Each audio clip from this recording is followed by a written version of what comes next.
I'd like to tell you about the strangest secret in the world. Some years ago, the late Nobel Prize-winning Dr. Albert Schweitzer was being interviewed in London, and a reporter asked him, "Doctor, what's wrong with men today?" And the great doctor was silent a moment, and then he said, "Men simply don't think." It's about this that I want to talk with you. We live today in a golden age. This is an era that man has looked forward to, dreamed of, and worked toward for thousands of years. But since it's here, we pretty well take it for granted. We in America are particularly fortunate to live in the richest land that ever existed on the face of the earth, a land of abundant opportunity for everyone. But do you know what happens? Well, let's take 100 men who start even at the age of 25. Do you have any idea what will happen to those men by the time they're 65? These 100 men who all start even at the age of 25 believe they're going to be successful. If you asked any one of these men if he wanted to be a success, he'd tell you he did. And you'd notice that he was eager toward life, that there was a certain sparkle to his eye, an erectness to his carriage, and life seemed like a pretty interesting adventure to him. But by the time they're 65, 1 will be rich. 4 will be financially independent. 5 will still be working. 54 will be broke. Now think a moment. Out of the 100, only 5 make the grade. Now why do so many fail? What has happened to the sparkle that was there when they were 25? What's become of the dreams, the hopes, the plans? And why is there such a large disparity between what these men intended to do and what they actually accomplished? When we say about 5% achieve success, we have to define success. And here's the best definition I've ever been able to find. Success is the progressive realization of a worthy ideal. If a man is working toward a predetermined goal and knows where he's going, that man is a success. If he's not doing that, he's a failure. Success is the progressive realization of a worthy ideal. Rollo May, the distinguished psychiatrist, wrote a wonderful book called Man's Search for Himself. And in this book he says, the opposite of courage in our society is not cowardice. It is conformity. And there you have the trouble today. It's conformity, people acting like everyone else without knowing why, without knowing where they're going. Now think of it. In America right now, there are over 18 million people 65 years of age and older. And most of them are broke. They're dependent on someone else for life's necessities. Now, we learn to read by the time we're 7. We learn to make a living by the time we're 25. Usually by that time, we're not only making a living, we're supporting a family. And yet by the time we're 65, we haven't learned how to become financially independent in the richest land that has ever been known. Why? We conform. And the trouble is that we're acting like the wrong percentage group, the 95 who don't succeed. Now, why do these people conform? Well, they really don't know. These people believe that their lives are shaped by circumstances, by things that happen to them, by exterior forces. They're outer-directed people. A survey was made one time that covered a lot of men, working men, and these men were asked, "Why do you work? Why do you get up in the morning?" 19 out of 20 had no idea. If you ask them, they'll say, well, everyone goes to work in the morning, and that's the reason they do it, because everyone else is doing it. Now let's get back to our definition of success. Who succeeds? The only person who succeeds is the person who is progressively realizing a worthy ideal. He's the person who says, I'm going to become this, and then begins to work toward that goal. I'll tell you who the successful people are. A success is the school teacher who's teaching school because that's what he or she wants to do. The success is the woman who's a wife and mother because she wanted to become a wife and mother and is doing a good job of it. The success is the man who runs the corner gas station because that was his dream. That's what he wanted to do. The success is the successful salesman who wants to become a top-notch salesman and grow and build with his organization. A success is anyone who is doing deliberately a predetermined job because that's what he decided to do deliberately. But only 1 out of 20 does that. That's why today there isn't really any competition unless we make it for ourselves. Instead of competing, all we have to do is create. You know, for 20 years I looked for the key which would determine what would happen to a human being. Was there a key I wanted to know which would make the future a promise that we could foretell to a large extent? Was there a key that would guarantee a person's becoming successful if he only knew about it and knew how to use it? Well, there is such a key, and I've found it. Have you ever wondered why so many men work so hard and honestly without ever achieving anything in particular, and others don't seem to work hard and yet seem to get everything? They seem to have the magic touch. You've heard them say that about someone. Everything he touches turns to gold. And have you ever noticed that a man who becomes successful tends to continue to become successful? And on the other hand, have you noticed how a man who's a failure tends to continue to fail? Well, it's because of goals. Some of us have goals, some don't. People with goals succeed because they know where they're going. It's that simple. Think of a ship leaving a harbor, and think of it with the complete voyage mapped out and planned. The captain and crew know exactly where it's going and how long it'll take. It has a definite goal. Now, 9,999 times out of 10,000, it will get to where it started out to get. Now, let's take another ship, just like the first, only let's not put a crew on it or a captain at the helm. Let's give it no aiming point, no goal, no destination. We just start the engines and let it go. I think you'll agree with me that if it gets out of the harbor at all, it will either sink or wind up on some deserted beach, a derelict. It can't go anyplace because it has no destination and no guidance, and it's the same with a human being. Take the salesman, for example. There's no other person in the world today with the future of a good salesman. Selling is the world's highest paid profession, if we're good at it and if we know where we're going. Every company needs top-notch salesmen, and they reward those men. The sky's the limit for them. But how many can you find? Someone once said the human race is fixed, not to prevent the strong from winning, but to prevent the weak from losing. The American economy today can be likened to a convoy in time of war. The entire economy is slowed down to protect its weakest link, just as the convoy had to go at the speed that would permit its slowest vessel to remain in formation. That's why it's so easy to make a living today. It takes no particular brains or talent to make a living and support a family today. So we have a plateau of so-called security, if that's what a person's looking for. But we do have to decide how high above this plateau we want to aim. Now let's get back to the strangest secret in the world, the story that I wanted to tell you today. Why do men with goals succeed in life and men without them fail? Well, let me tell you something which, if you really understand it, will alter your life immediately. If you understand completely what I'm going to tell you from this moment on, your life will never be the same again. You will suddenly find that good luck just seems to be attracted to you. The things you want just seem to fall in line, and from now on you won't have the problems, the worries, the gnawing lump of anxiety that perhaps you've experienced before. Doubt, fear, well, they'll be things of the past. Here's the key to success and the key to failure. We become what we think about. Now let me say that again. We become what we think about. Throughout all history, the great wise men and teachers, philosophers and prophets have disagreed with one another on many different things. It's only on this one point that they are in complete and unanimous agreement. Listen to what Marcus Aurelius, the great Roman emperor, said. A man's life is what his thoughts make of it. Disraeli said this, everything comes if a man will only wait. I've brought myself by long meditation to the conviction that a human being with a settled purpose must accomplish it, and that nothing can resist a will that will stake even existence for its fulfillment. Ralph Waldo Emerson said this, a man is what he thinks about all day long. William James said, the greatest discovery of my generation is that human beings can alter their lives by altering their attitudes of mind. And he also said, we need only in cold blood act as if the thing in question were real, and it will become infallibly real by growing into such a connection with our life that it will become real. It will become so knit with habit and emotion that our interest in it will be those which characterize belief.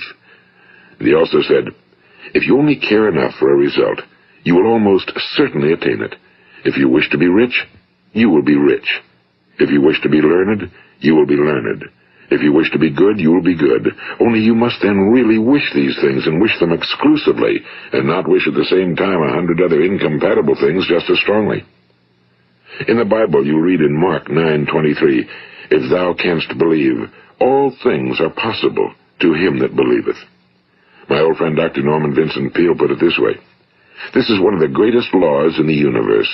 Fervently do I wish I had discovered it as a very young man. It dawned upon me much later in life, and I found it to be one of the greatest, if not my greatest discovery outside of my relationship to God.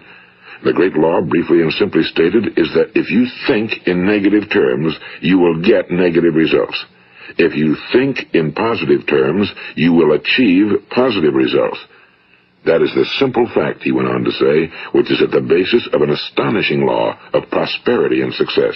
In 3 words, believe and succeed.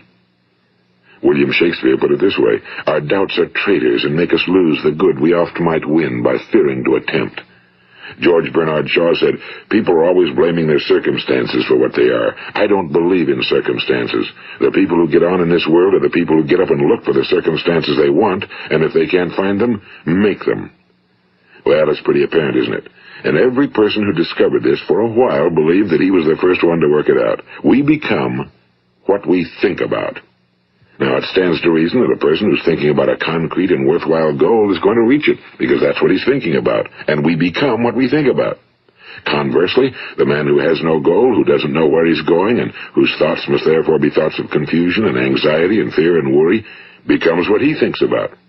His life becomes one of frustration and fear and anxiety and worry. And if he thinks about nothing, he becomes nothing. Now, how does it work? Why do we become what we think about? Well, I'll tell you how it works as far as we know. Now, to do this, I want to tell you about a situation that parallels the human mind. Suppose a farmer has some land, and it's good fertile land. Now, the land gives the farmer a choice. He may plant in that land whatever he chooses. The land doesn't care. It's up to the farmer to make the decision. Now, remember, we're comparing the human mind with the land because the mind, like the land, doesn't care what you plant in it. It will return what you plant, but it doesn't care what you plant. Now, let's say that the farmer has 2 seeds in his hand. One is a seed of corn. The other is nightshade, a deadly poison. He digs 2 little holes in the earth, and he plants both seeds, one corn, the other nightshade. He covers up the holes, waters, and takes care of the land, and what will happen? Invariably, the land will return what's planted. As it's written in the Bible, as ye sow, so shall ye reap. Now remember, the land doesn't care. It'll return poison in just as wonderful abundance as it will corn. So up come the 2 plants, one corn, one poison. Now, the human mind is far more fertile, far more incredible and mysterious than the land, but it works the same way. It doesn't care what we plant. Success, failure. A concrete, worthwhile goal, or confusion. Misunderstanding, fear, anxiety, and so on. But what we plant, it must return to us. You see, the human mind is the last great unexplored continent on Earth. It contains riches beyond our wildest dreams. It will return anything we want to plant. Now, you might say, well, if that's true, why don't people use their minds more? Well, I think they figured out an answer to that one, too. Our mind comes as standard equipment at birth. It's free, and things that are given to us for nothing we place little value on. Things that we pay money for, we value. The paradox is that exactly the reverse is true. Everything that's really worthwhile in life came to us free. Our minds, our souls, our bodies, our hopes, our dreams, our ambitions, our intelligence, our love of family and children and friends and country, all these priceless possessions are free. But the things that cost us money are actually very cheap and can be replaced at any time. A good man can be completely wiped out and make another fortune. He can do that several times. Even if our home burns down, we can rebuild it. But the things we got for nothing, we can never replace. The human mind isn't used because we take it for granted. Familiarity breeds contempt. It can do any kind of job we assign to it, but generally speaking, we use it for little jobs instead of big, important ones. Universities have proved that most of us are operating on about 10% or less of our abilities. So decide now, what is it you want? Plant your goal in your mind. It's the most important decision you'll ever make in your entire life. What is it you want? Do you want to be an outstanding salesman? A better worker at your particular job? Do you want to go places in your company? In your community? Do you want to get rich? All you've got to do is plant that seed in your mind, care for it, work steadily toward your goal, and it will become a reality. It not only will, there's no way that it cannot. You see, that's a law, like the laws of Sir Isaac Newton, the laws of gravity. If you get on top of a building and jump off, you'll always go down. You'll never go up, and it's the same with all the other laws of nature. They always work. They're inflexible. Think about your goal in a relaxed, positive way. Picture yourself in your mind's eye as having already achieved this goal. See yourself doing the things you will be doing when you've reached your goal. Ours has been called the phenobarbital age, the age of ulcers and nervous breakdowns and tranquilizers, at a time when medical research has raised us to a new plateau of good health and longevity. Far too many of us worry ourselves into an early grave, trying to cope with things in our own little personal ways, without learning a few great laws that will take care of everything for us. These things we bring on ourselves through our habitual way of thinking. Every one of us is the sum total of his own thoughts. He is where he is because that's exactly where he really wants to be, whether he'll admit that or not. Each of us must live off the fruit of his thoughts in the future, because what you think today and tomorrow, next month and next year, will mold your life and determine your future. You're guided by your mind. I remember one time I was driving through eastern Arizona, and I saw one of those giant earth-moving machines roaring along the road at about 35 miles an hour with what looked like 30 tons of dirt in it. A tremendous, incredible machine, and there was a little man perched way up on top with the wheel in his hands guiding it. And as I drove along, I was struck by the similarity of that machine to the human mind. Just suppose you're sitting at the controls of such a vast source of energy. Are you going to sit back and fold your arms and let it run itself into a ditch? Or are you going to keep both hands firmly on the wheel and control and direct this power to a specific, worthwhile purpose? It's up to you. You're in the driver's seat.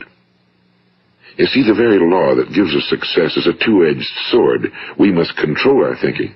The same rule that can lead a man to a life of success, wealth, happiness, and all the things he ever dreamed of for himself and his family. That very same law can lead him into the gutter. It's all in how he uses it, for good or for bad. This is the strangest secret in the world.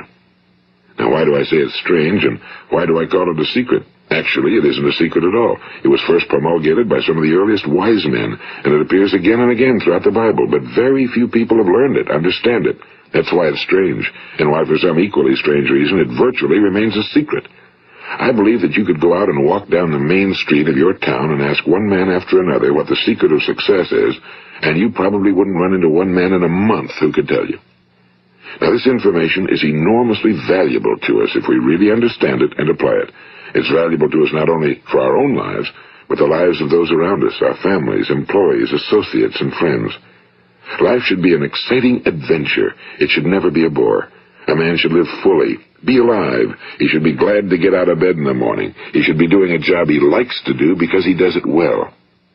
One time I heard Grove Patterson, the great late editor-in-chief of the Toledo Daily Blade, make a speech, and as he concluded his speech, he said something I've never forgotten.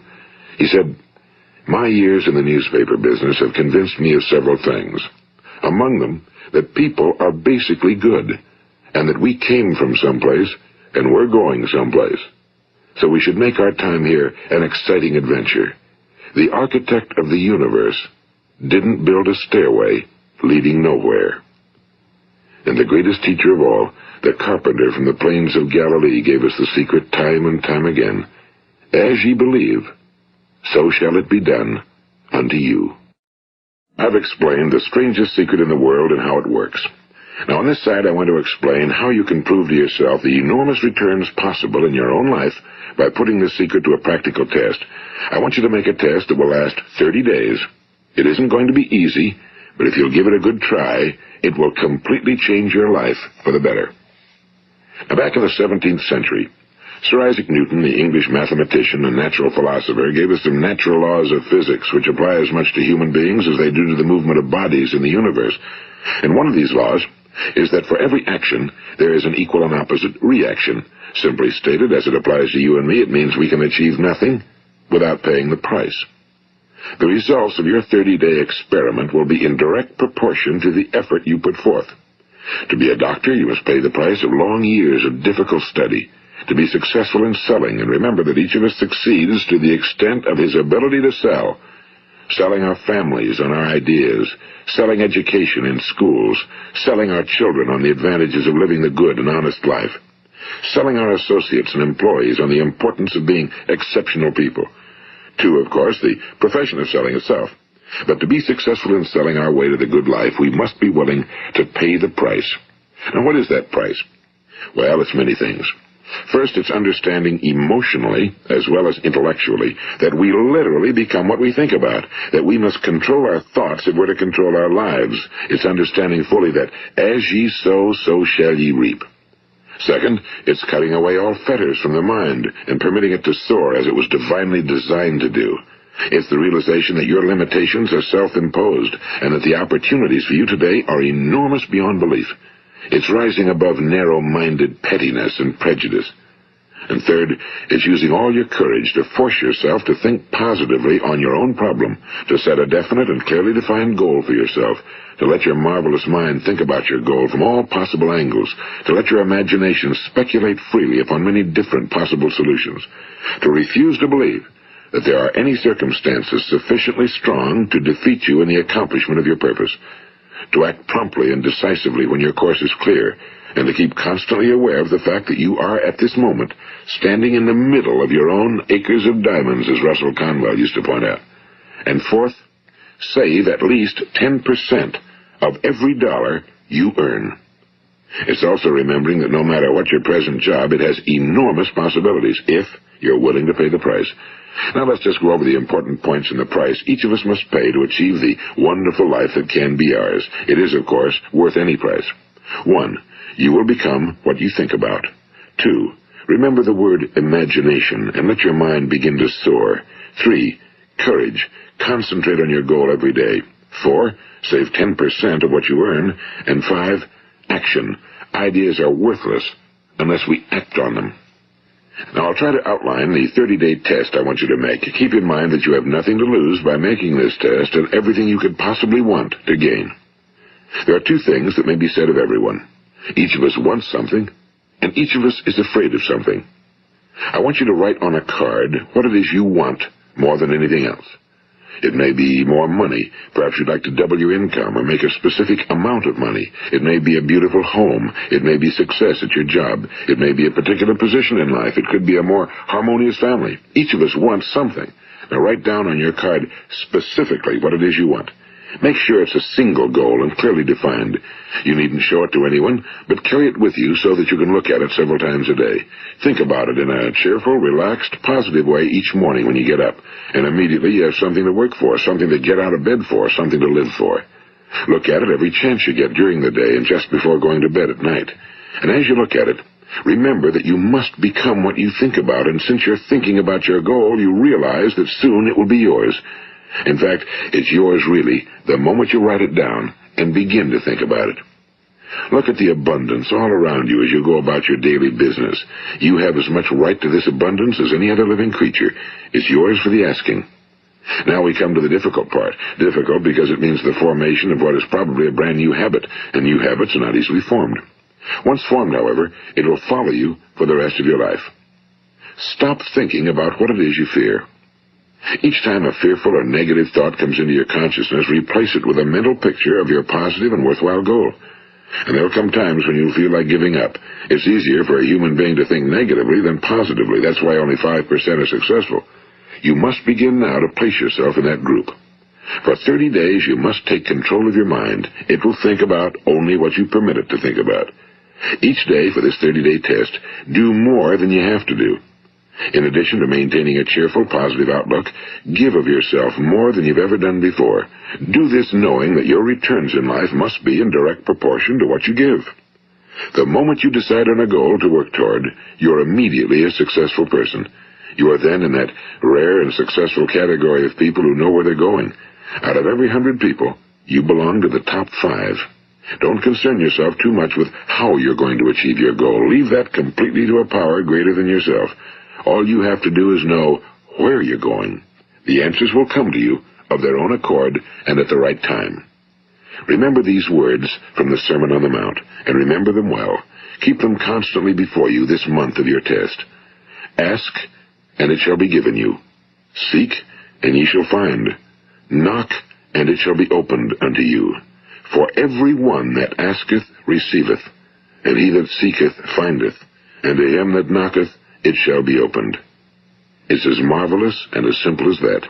In fact, it's so simple that in our seemingly complicated world, it's difficult for an adult to understand that all he needs is a purpose and faith. For 30 days, do your very best.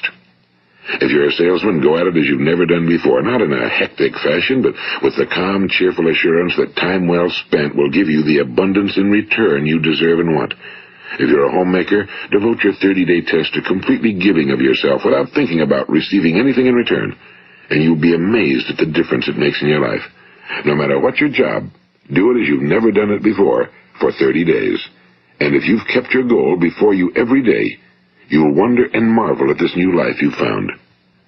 Dorothea Brand, the outstanding editor and writer, discovered it for herself and tells about it in her fine book, Wake Up and Live. Her entire philosophy is reduced to the words, act as though it were impossible to fail. She made her own test with sincerity and faith, and her entire life was changed to one of overwhelming success. Now, you make your test for 30 full days. Don't start your test until you've made up your mind to stick with it. You see, by being persistent, you're demonstrating faith. Persistence is simply another word for faith. If you didn't have faith, you'd never persist. If you should fail during your first 30 days, by that I mean suddenly find yourself overwhelmed by negative thoughts, you've got to start over again from that point and go 30 more days. Gradually, your new habit will form until you find yourself one of that wonderful minority to whom virtually nothing is impossible. And don't forget the card. It's vitally important as you begin this new way of living. On one side of the card, write your goal, whatever it may be. On the other side, write the words we've quoted from the Sermon on the Mount. Ask, and it shall be given you. Seek, and ye shall find. Knock, and it shall be opened unto you. Nothing great was ever accomplished without inspiration. See that during these crucial first 30 days, your own inspiration is kept at a peak. And above all, don't worry. Worry brings fear, and fear is crippling. The only thing that can cause you to worry during your test is trying to do it all yourself. Know that all you have to do is hold your goal before you. Everything else will take care of itself. Remember also to keep calm and cheerful. Don't let petty things annoy you and get you off course. Now, since making this test is difficult, some will say, why should I bother? Well, look at the alternative. No one wants to be a failure. No one really wants to be a mediocre individual. No one wants a life constantly filled with worry and fear and frustration. Therefore, remember that you must reap that which you sow.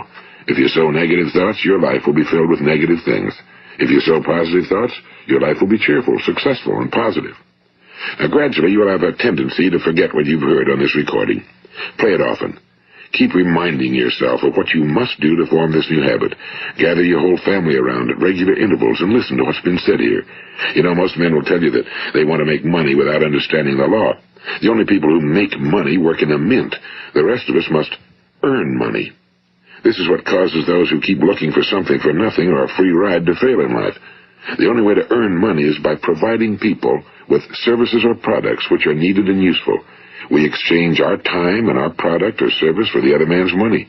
Therefore, the law is that our financial return will be in direct proportion to our service. Now, success is not the result of making money. Making money is the result of success, and success is in direct proportion to our service. Most people have this law backwards. They believe that you're successful if you earn a lot of money. The truth is that you can only earn money after you're successful. It's like the story of the man who sat in front of the stove and said to it, "Give me heat, and then I'll add the wood." How many men and women do you know, or do you suppose there are today, who take the same attitude toward life? There are millions. We've got to put the fuel in before we can expect heat.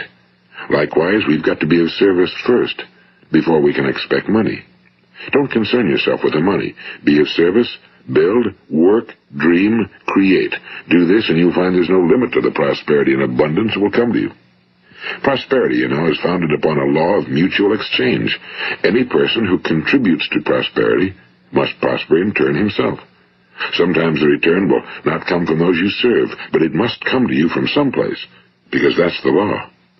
For every action, there is an equal and opposite reaction. As you go daily through your 30-day test period, remember that your success will always be measured by the quality and quantity of service you render, and money is a yardstick for measuring this service. No man can get rich himself unless he enriches others. Now, there are no exceptions to a law. You can drive down any street in America and from your car estimate the service that's being rendered by the people living on that street. Had you ever thought of this yardstick before? It's interesting. Some, like ministers and priests and other devoted people, measure their returns in the realm of the spiritual, but again, their returns are equal to their service. Once this law is fully understood, any thinking person can tell his own fortune. If he wants more, he must be of more service to those from whom he receives his return. If he wants less, he has only to reduce his service. This is the price you must pay for what you want. If you believe you can enrich yourself by deluding others, you can end only by deluding yourself. It may take some time, but just as surely as you breathe, you'll get back what you put out. Don't ever make the mistake of thinking you can avert this. It's impossible. The prisons and the streets where the lonely walk are filled with people who tried to make new laws just for themselves. We may avoid the laws of man for a while, but there are greater laws that cannot be broken. An outstanding medical doctor recently pointed out 6 steps that will help you realize success. 1. Set yourself a definite goal. 2. Quit running yourself down. 3. Stop thinking of all the reasons why you cannot be successful and instead think of all the reasons why you can. 4. Trace your attitudes back through your childhood and try to discover where you first got the idea you couldn't be successful, if that's the way you've been thinking. 5. Change the image you have of yourself by writing out a description of the person you would like to be. And 6. Act the part of the successful person you have decided to become. The doctor who wrote those words is a noted West Coast psychiatrist, Dr. David Harold Fink. Do what the experts since the dawn of recorded history have told you must do. Pay the price by becoming the person you want to become. It's not nearly as difficult as living unsuccessfully. Make your 30-day test, then repeat it again, and each time it will become more a part of you until you'll wonder how you could ever have lived any other way. Live this new way and the floodgates of abundance will open and pour over you more riches than you may have dreamed existed. Money? Yes, lots of it. But what's more important, you'll have peace.